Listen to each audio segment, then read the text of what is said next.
சர்வதேச விண்வெளி நிலையத்துடன் டிராகன் விண்கலம் வெற்றிகரமாக இணைக்கப்பட்டது. இது தொடர்பான கூடுதல் விவரங்களோடு இணைகிறார் எமது செய்தியாளர் பாண்டியராஜன். வணக்கம் பாண்டியராஜன், உங்களிடம் இருக்கும் தகவல்களை சொல்லுங்கள்.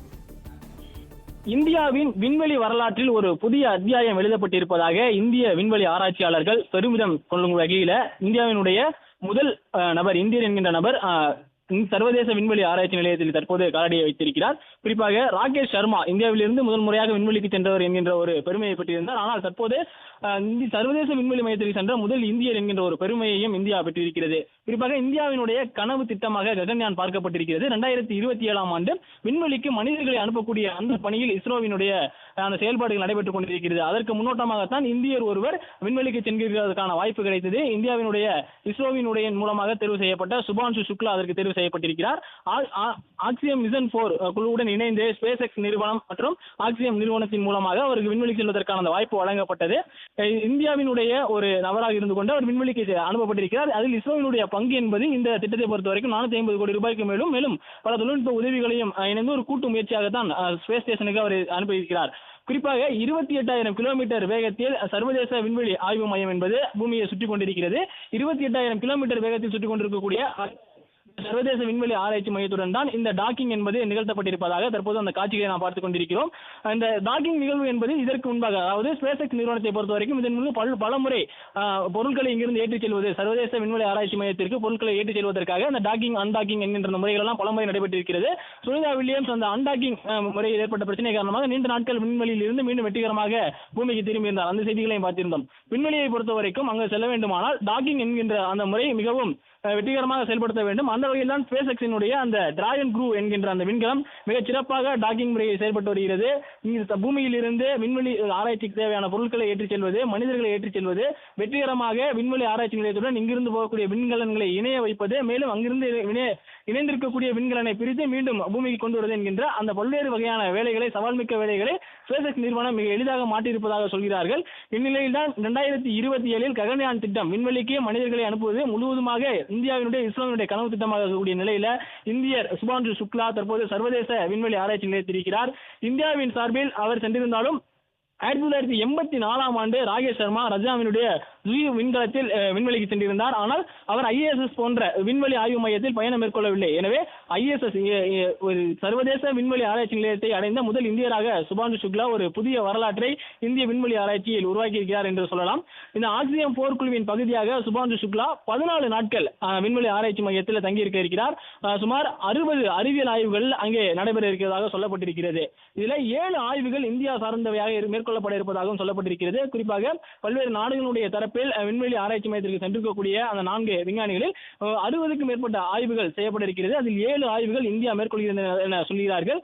மரபணு ஆராய்ச்சி, நீரில்லாத சூழலில் செடிகளின் வளர்ச்சி, மைக்ரோ கிராவிட்டி, உடலில் ஏற்படுத்தும் விளைவுகள், அதாவது விண்வெளியில் இருக்கக்கூடிய அந்த அலைவீச்சுகள் உடலில் எந்த மாதிரியான விளைவுகள் ஏற்படுத்தும் என்பது குறித்தான ஒரு ஆராய்ச்சி, மனித உடற்பயிற்சி போன்றவை அடங்கும். அதாவது விண்வெளியில் சென்று அந்த விண்வெளி ஆராய்ச்சி நிலையத்தில் மிதந்து கொண்டிருக்கக்கூடிய அதில் உடற்பயிற்சி செய்யும் போது எந்த மாதிரியான விளைவுகளை ஏற்படுத்தும் என்பதை குறித்தெல்லாம் அந்த ஆய்வுகள் மேற்கொள்ள இருப்பதாக செய்யப்பட்டிருக்கிறது.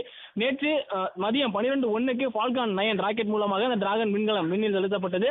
சுமார் 28 மணி நேர பயணத்திற்கு பிறகாக இந்த டாக்கிங் என்பது வெற்றிகரமாக நடந்திருப்பதாக சொல்லியிருக்கிறார்கள். கிட்டத்தட்ட இந்தியாவினுடைய கனவு என்பது ககன்யான் திட்டத்தின் மூலமாக மனிதர்களை விண்வெளிக்கு அனுப்பக்கூடிய ஒரு முயற்சி. அதற்கு முன்னோட்டமாகத்தான் முதல் இந்தியர் சர்வதேச விண்வெளி ஆராய்ச்சி மையத்தில் தற்போது தடம் பதித்திருக்கிறார். குறிப்பாக 28,000 கிலோமீட்டர் வேகத்தில் சர்வதேச விண்வெளி ஆய்வு மையம் என்பது பூமியை சுற்றி கொண்டிருக்கிறது.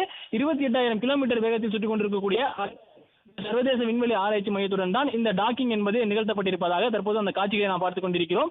இந்த டாக்கிங் நிகழ்வு என்பது இதற்கு முன்பாக, அதாவது ஸ்பேஸ் எக்ஸ் நிறுவனத்தை பொறுத்த வரைக்கும் இதன் மூலம் பலமுறை பொருட்களை இங்கிருந்து ஏற்றிச் செல்வது, சர்வதேச விண்வெளி ஆராய்ச்சி மையத்திற்கு பொருட்களை ஏற்றிச் செல்வதற்காக அந்த டாக்கிங் அன்டாக்கிங் என்கின்ற முறைகள் எல்லாம் பலமுறை நடைபெற்றிருக்கிறது. சுனிதா வில்லியம்ஸ் அந்த அன்டாக்கிங் முறையில் ஏற்பட்ட பிரச்சனை காரணமாக நீண்ட நாட்கள் விண்வெளியில் இருந்து மீண்டும் வெற்றிகரமாக பூமிக்கு திரும்பியிருந்தார். அந்த செய்திகளையும் பார்த்திருந்தோம். விண்வெளியை பொறுத்த வரைக்கும் அங்கு செல்ல வேண்டுமானால் டாக்கிங் என்கின்ற அந்த முறை மிகவும் வெற்றிகரமாக செயல்படுத்த வேண்டும். அந்த வகையில் தான் ஸ்பேஸ் எக்ஸினுடைய அந்த டிராகன் க்ரூ என்கின்ற அந்த விண்கலம் மிகச் சிறப்பாக டாக்கிங் முறையை செயல்பட்டு வருகிறது. பூமியில் இருந்து விண்வெளி ஆராய்ச்சிக்கு தேவையான பொருட்களை ஏற்றிச் செல்வது, மனிதர்களை ஏற்றிச் செல்வது, வெற்றிகரமாக விண்வெளி ஆராய்ச்சி நிலையத்துடன் இங்கிருந்து போகக்கூடிய விண்கலன்களை இணைய வைப்பது, மேலும் அங்கிருந்து இணைந்திருக்கக்கூடிய விண்கலனை பிரித்து மீண்டும் பூமிக்கு கொண்டு வருவது என்கின்ற அந்த பல்வேறு வகையான வேலைகளை, சவால்மிக்க வேலைகளை ஸ்பேஸ் நிறுவனம் மிக எளிதாக மாற்றியிருப்பதாக சொல்கிறார்கள்.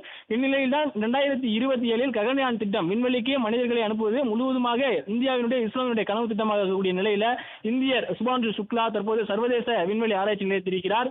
இந்தியாவின் சார்பில் அவர் சென்றிருந்தாலும் 1984 ஆண்டு ராகேஷ் சர்மா ரஜாவினுடைய விண்கலத்தில் விண்வெளிக்கு சென்றிருந்தார். ஆனால் அவர் ISS போன்ற விண்வெளி ஆய்வு மையத்தில் பயணம் மேற்கொள்ளவில்லை. எனவே ISS ஒரு சர்வதேச விண்வெளி ஆராய்ச்சி நிலையத்தை அடைந்த முதல் இந்தியராக சுபான்ஷு சுக்லா ஒரு புதிய வரலாற்றை இந்திய விண்வெளி ஆராய்ச்சியில் உருவாக்கியிருக்கிறார் என்று சொல்லலாம். இந்த ஆக்சியம் போர்க்குழுவின் பகுதியாக சுபான்ஷு சுக்லா 14 நாட்கள் விண்வெளி ஆராய்ச்சி மையத்தில் தங்கியிருக்க இருக்கிறார். சுமார் 60 அறிவியல் ஆய்வுகள் அங்கே நடைபெற இருக்கிறதாக சொல்லப்பட்டிருக்கிறது. இதில் 7 ஆய்வுகள் இந்தியா சார்ந்தவையாக மேற்கொள்ளப்பட இருப்பதாகவும் சொல்லப்பட்டிருக்கிறது. குறிப்பாக பல்வேறு நாடுகளுடைய தரப்பில் விண்வெளி ஆராய்ச்சி மையத்திற்கு சென்றிருக்கக்கூடிய அந்த 4 விஞ்ஞானிகளில் 60க்கும் மேற்பட்ட ஆய்வுகள் செய்யப்பட இருக்கிறது. அதில் 7 ஆய்வுகள் இந்தியா மேற்கொள்கிறது என சொல்கிறார்கள். மரபணு ஆராய்ச்சி, நீரில்லாத சூழலில் செடிகளின் வளர்ச்சி, மைக்ரோ கிராவிட்டி, உடலில் ஏற்படுத்தும் விளைவுகள், அதாவது விண்வெளியில் இருக்கக்கூடிய அந்த அலைவீச்சுகள் உடலில் எந்த மாதிரியான விளைவுகள் ஏற்படுத்தும் என்பது குறித்தான ஒரு ஆராய்ச்சி, மனித உடற்பயிற்சி போன்றவை அடங்கும். அதாவது விண்வெளியில் சென்று அந்த விண்வெளி ஆராய்ச்சி நிலையத்தில் மிதந்து கொண்டிருக்கக்கூடிய அதில் உடற்பயிற்சி செய்யும் போது எந்த மாதிரியான விளைவுகளை ஏற்படுத்தும் என்பதை குறித்தெல்லாம் அந்த ஆய்வுகள் மேற்கொள்ள இருப்பதாக சொல்லப்பட்டிருக்கிறது. நேற்று மதியம் 12:01 ஃபால்கான் 9 ராக்கெட் மூலமாக அந்த டிராகன் விண்கலம் விண்ணில் செலுத்தப்பட்டது. சுமார் 28 மணி நேர பயணத்திற்கு பிறகாக இந்த டாக்கிங் என்பது வெற்றிகரமாக நடந்திருப்பதாக சொல்லியிருக்கிறார்கள். கிட்டத்தட்ட இந்தியாவினுடைய கனவு என்பது ககன்யான் திட்டத்தின் மூலமாக மனிதர்களை விண்வெளிக்கு அனுப்பக்கூடிய ஒரு முயற்சி. அதற்கு முன்னோட்டமாகத்தான் முதல் இந்தியர் சர்வதேச விண்வெளி ஆராய்ச்சி மையத்தில் தற்போது தடம் பதித்திருக்கிறார். பிளே ஸ்டோர் மற்றும் ஆப் ஸ்டோரில் இருந்து பாலிமர் செயலியை QR கோடு மூலம் பதிவிறக்கம் செய்யுங்கள். செய்திகளை உடனுக்குடன் பெறுங்கள்.